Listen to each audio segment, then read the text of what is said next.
So, converting verbal information into vector information takes some doing. So, I'm calling it pictorial to vectorial. I like playing these kinds of games, so just humor me, okay? So, pictorial to vectorial. What do I mean by that? In the pictorial side, we talk about magnitudes and angles. On the vectorial side, we talk about fx and fy. We talked about this.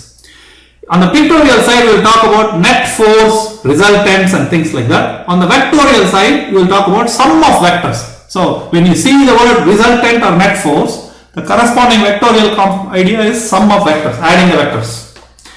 In the pictorial side, we will talk about directions. On the vectorial side, it's a unit vector. Unit vector means vector of unit magnitude. Okay? On the pictorial side, you might talk about force along a line or force parallel to a line. On the vectorial side, it is called component along unit vector or dot product with unit vector. On the pictorial side, you might talk about perpendicular to a line. On the vectorial side, you will talk about cross product with unit vector. On the pictorial side, you might talk about perpendicular to a surface. On the vectorial side, you talk about dot product with normal vector. So I wanted to see how the pictorial and vectorial cases change. This thing, pause this particular slide and write this down on in your notebook and keep this page open. Please do that because we will be referring to it. It's a very easy way to actually convert verbal problems into vector problems. Okay, so did you pause it? Have you copied it down? Very good. Now, let's time for an example. So, you have a stone wall and you have what is called an eye bolt. This thing is called an eye bolt. This thing, you know why it is like? It looks like an eye, right? And there is a cable that goes through and there are two forces on it.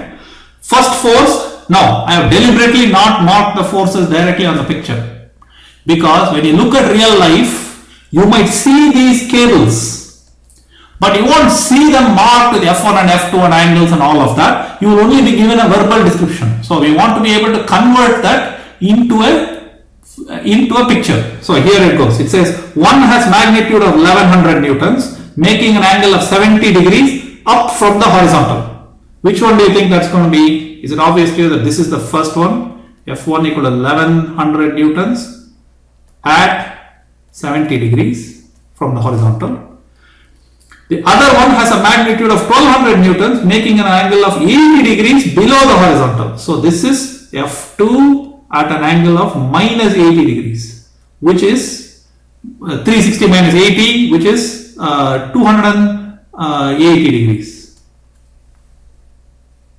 You see how I converted these two things? So now we are going to draw a nice picture, sideways picture. That is, I'm going to look at it like that so that you can see this better. So here is my eye bolt, here is the wall, here is the attachment to the eye bolt, here is the horizontal, this is east. Okay, now first is F1, second one is F2. Of course, the angles I have not drawn are not correct. 70 degrees will be a lot steeper. 70 degrees this way, 80 degrees this way, and that turns out to be 280 degrees that way. Okay, so I got two forces, 1100 Newton at 70 degrees and 1200 Newton at 280 degrees. Now we are all set. We know what to do. We will come back. But the point is, it says find the resultant force. When I am reporting forces,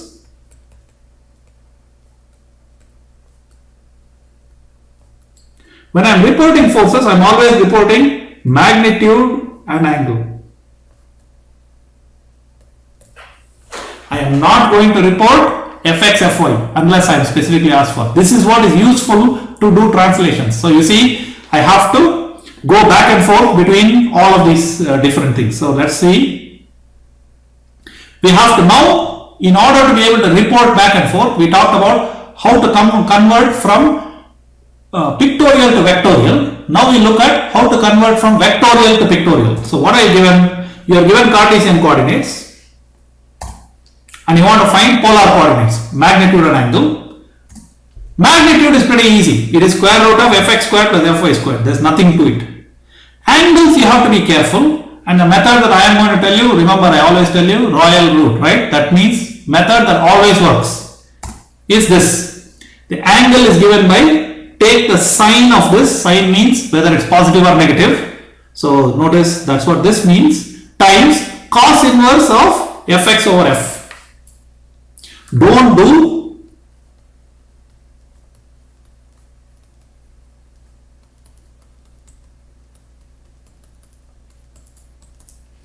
that, because then you have to sit there and figure out which quadrant these things are, and it's a headache. If you do this, this will always work.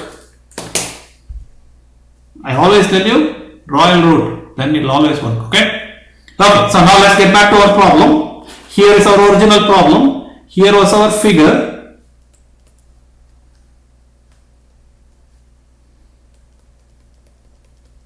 $1100 at 70 degrees. And then we had 1200 newtons at 80 degrees down, which is 280 degrees. So I'm just going to change the color so that we can see. Notice the base of both of them are here. So if I want to convert it from pictorial to vectorial, I have to draw east and north at the base. So I can draw it from here. This is east. This is north. Okay, and our angles are all nicely marked. So now we are ready to do the calculation. It tells us that F1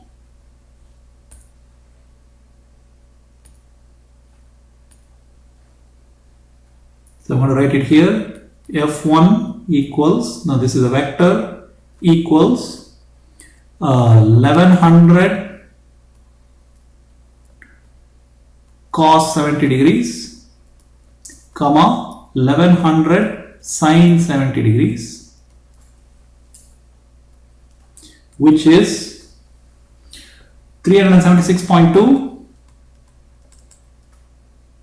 and this units are Newton, 376.2 and 1033.7. You can see that the y component will be quite a bit more than the x component, so this number seem okay. F2 will be, notice how I write it, 1200 cos 280 degrees, comma 1200 sin 280 degrees. I don't care about whether it's positive, negative, whatever, because I am doing counterclockwise from the east direction, which turns out to be 584.6, comma minus, sorry, 208.4, I'm sorry, 208.4, comma minus 1181.8. You can calculate this and you can see. Okay, so what is F1 plus F2? Turns out to be 584.6, comma minus 148.1. All I did was just added the x components, this and this, and added the y components, this and this. Okay, now I want to convert it. So notice we went from picture to vector. Now from vector back to picture. So that means I have to find magnitude is square root of 584.6 squared plus 148.1 squared, which turns out to be 603.1. And that better be a positive number, and units is Newton. Angle, so this is Fx, this is Fy, this is F. Is sine of Fy, so it is minus 1, that's the sine of this, cos inverse of Fx 584.6 divided by 603.1. Do you see how I did that? This is the sine of this. This is the other one. That turns out to be minus 14.2 degrees. So what does it mean? I want to draw this now in like green. So it's going to be, look at the size of this, 1100. So that's about the weight of one person. Whereas look at the size of this, that's about 603 newtons. Roughly about, 1100 is weight of about 2 persons. So this is about the weight of about 1 person. So it's about half the size. And the angle is minus 14.2. So I'm going to draw it here like that. So this is 603.1 Newton and this angle is 14.2. Of course, you can convert this angle. This turns out to be whatever 360 minus 14.2, which is 0.8, 359, 345.8 degrees. If you add those two things, I should get 360. No? So that's it. You got the idea, right? Very good. So we have gone through this in a kind of a painful way, but we don't make mistakes if you do this, or if you make a mistake, you can recover. The last point is something that I want to make about getting trigonometry right. So if I give you a triangle like this and I ask you to find out what is the cosine of this angle, you are probably thinking cos theta equal to adjacent over hypotenuse, right? And that will work for this. What about this angle? You can't do adjacent over hypotenuse. What is adjacent? What is hypotenuse? Where is the hypotenuse? Is this the hypotenuse? Where is the hypotenuse? So it turns out you cannot do it that easily. Okay? And forget about these cases. If I give you this angle and if I give you this angle, right? The correct way to do that is the following. Please do not make this mistake by memorizing it as adjacent side versus hypotenuse. It's much better to remember sine of an angle is the counterclockwise of the counterclockwise angle is y component over distance between the ends. So what I'm going to do is I'm going to say, okay, this is the y component, distance between the ends between the two vectors. This vector is how it works. Like that you can do for all of them. Y over r, y over x squared plus y squared square root is what I mean, and x over x squared plus y squared. This is sine theta and this is cos theta. Don't try to remember adjacent by hypotenuse. So we will ban that stuff.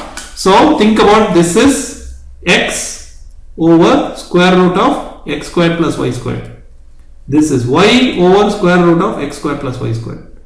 Forget about all this adjacent by hypotenuse, all of this thing. You just go here and you say, okay, x component, y component, x component. Notice x is in the negative direction. So this will be y over x and calculate it. X over square root of x squared plus y squared, calculate it and do. Okay, that's how you are guaranteed that things will work. Thank you.